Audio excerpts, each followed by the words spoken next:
Hello everyone, आप देख रहे हैं मेरे YouTube channel R K education class. Friends, आज हम पढ़ेंगे BA programme 5th semester history popular culture.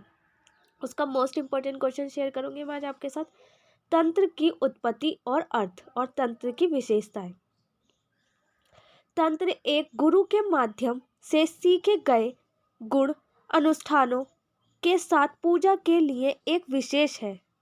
तांत्रिक परंपरा में कई धाराएं हैं, जिनमें से कुछ को वैदिक के रूप में वर्गीकृत किया गया। तंत्र क्या है? जो गुरुओं के माध्यम से सीखे गए अनुष्ठानों के साथ पूजा के लिए विशेष है।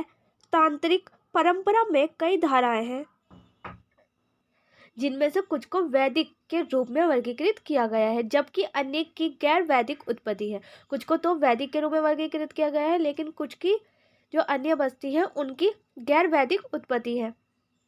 कहा जाता है कि हिंदू धर्म और बौद्ध धर्म की तांत्रिक परंपरा 5वीं सीई से शुरू होती है।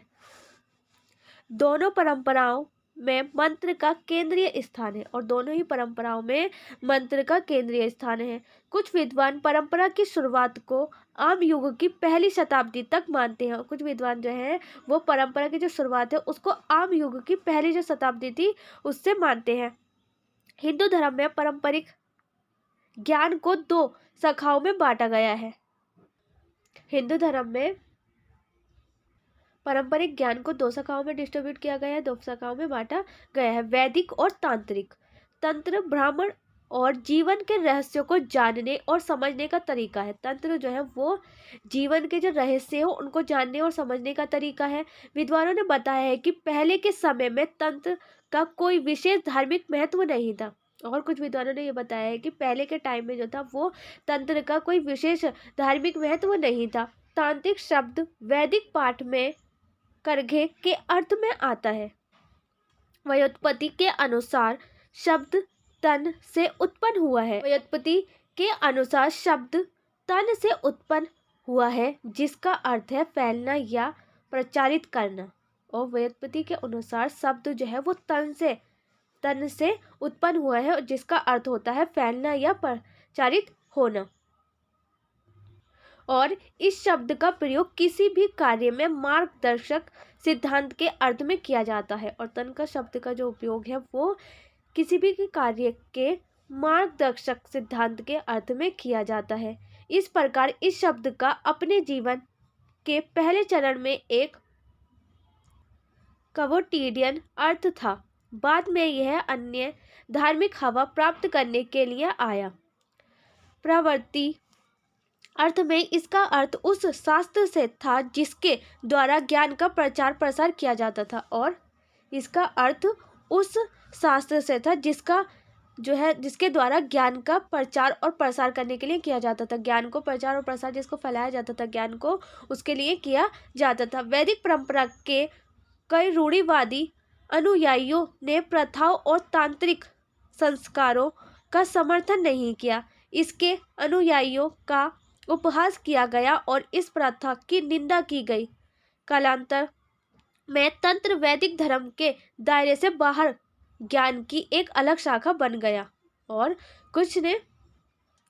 कुछ अनुयायियों ने इस प्रथा का, तांत्रिक प्रथा जो थी उसका समर्थन नहीं किया और इसके जो अनुयायी थे उसका उपहास किया गया और इस प्रथा की निंदा की गई।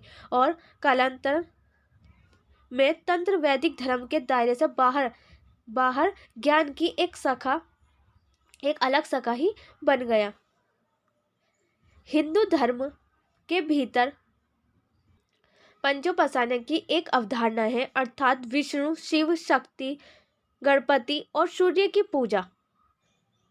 मायावादी शंकराचार्य के अनुयायी भगवान या देवी के रूप में विश्वास नहीं करते हैं, लेकिन वे पूजा के लिए वे देवताओं और देवी के कुछ रूपों की कल्पना करते हैं। विष्णु, शिव, गणेश, सूर्य और दुर्गा। इसके साथ ही अतिमार्गिका की एक समान रूप से मजबूत परंपरा थी, जो ब्राह्मणवादी और पौराणिक ग्रंथों के साथ संघर्ष करती है और इसलिए उनके द्वारा अनुमोदित नहीं है। देवी भागवत के अनुसार वेद और स्मृति के साथ संघर्ष करने वाले शास्त्रों ग्रंथों को तमाशा श्रेणी के रूप में वर्गीकृत किया गया है। इस प्रकार पूजा के वैदिक और तांत्रिक रूप के बीच अभिसरण और विचलन के तत्व हैं जो अभ्यास और अनुष्ठानों के संदर्भ में है।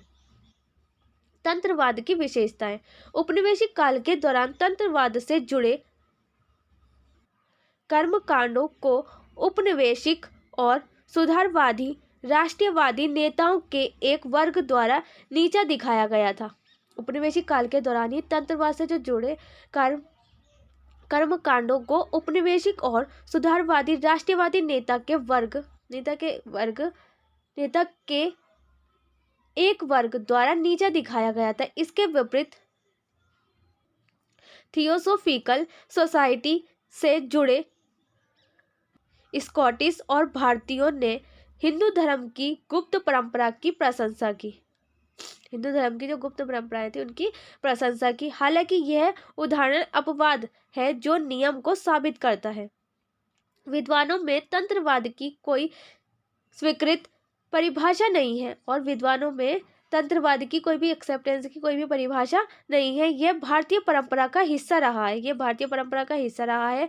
बौद्ध धर्म, हिंदू धर्म और जैन धर्म, सहजिया, कपालिका, नाथ, लोकायत आदि में विश्वास और प्रथाओं का एक समूह देखा जाता है।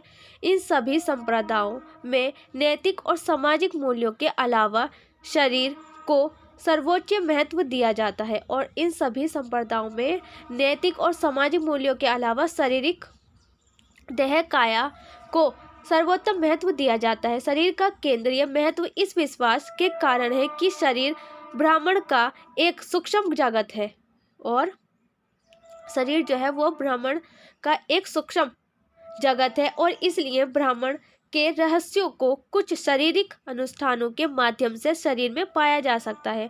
तंत्र ने हिंदू धर्म में शक्तिवाद और बौद्ध धर्म में वज्रयान के उद्भव को भी प्रभावित किया। आम लोगों के साथ अपने जुड़ाव के कारण तंत्र ने लोकप्रिय प्रथाओं और अनुष्ठानों को भी आत्मसात कर लिया।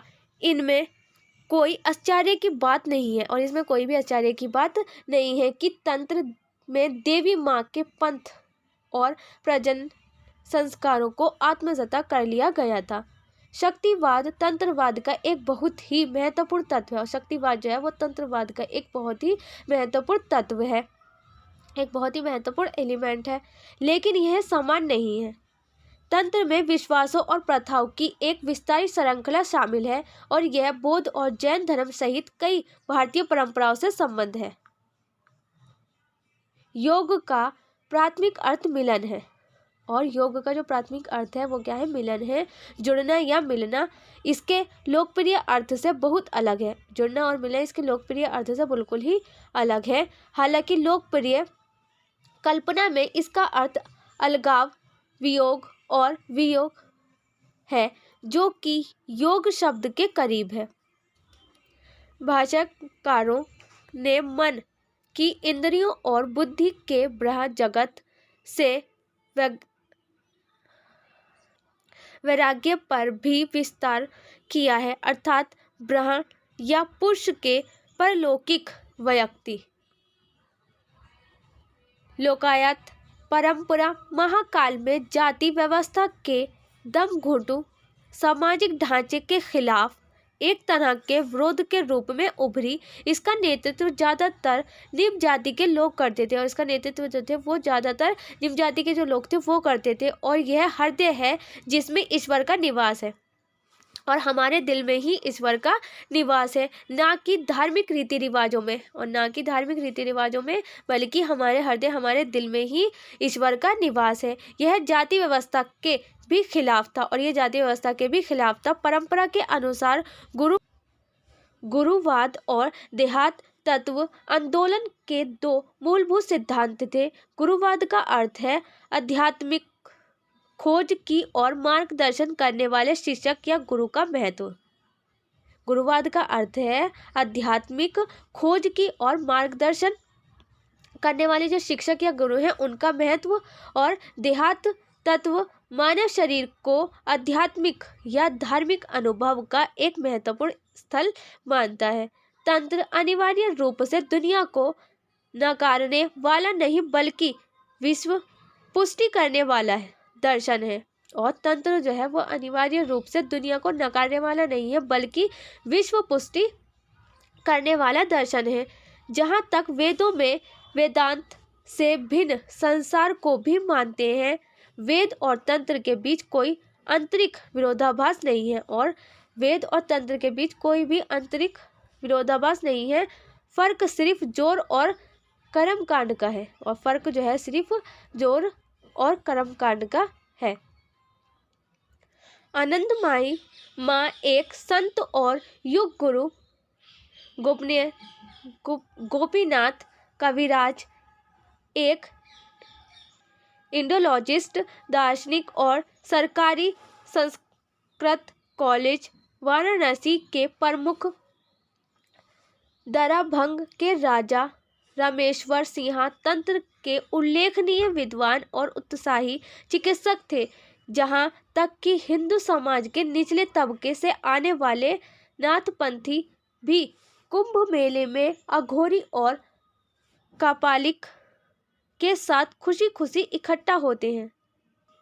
औपनिवेशिक नरवंश विज्ञानियों ने इस तरह की धार्मिक प्रथा का दस्तावेजीकरण किया। बंगाल में ऐसे ही एक ब्रिटिश अधिकारी LSS मिलली ने मंचदाली सैफ नामक 24 परागन में एक स्थानीय पीर मंचदाली के पथ का उल्लेख किया है। वे जाति से मछुआरा था और वे जाति से कौन था? मछुआरा था। उनकी उत्पत्ति के साथ एक चमत्कारी कहानी जुड़ी हुई है और उनकी उत्पत्ति से एक चमत्कारी कहानी भी जुड़ी हुई है। उम्मीद है फ्रेंड्स आपको वीडियो पसंद आई होगी। वीडियो कैसी लगी कमेंट बॉक्स में लिखकर ज़रूर बताना है। ऐसे इंटरेस्टेड वीडियो देखने के लिए मेरे चैनल को लाइक शेयर सब्सक्राइब करें ना भूलें। साथ में बेल आइकन को प्रेस करें जिससे कि आने वाली वीडियो की नोटिफिकेशन सबसे पहले आपके पास पहुंचे। और वीडियो को ज़्यादा से ज़्यादा शेयर करें जिससे कि इस वीडियो का प्रॉफिट सभी बच्चों को हो। अगर आपको किसी और टॉपिक पर वीडियो चाहिए तो आप मुझे कमेंट बॉक्स में बता सकते हैं। आज के लिए बस इतना ही। Thanks for watching.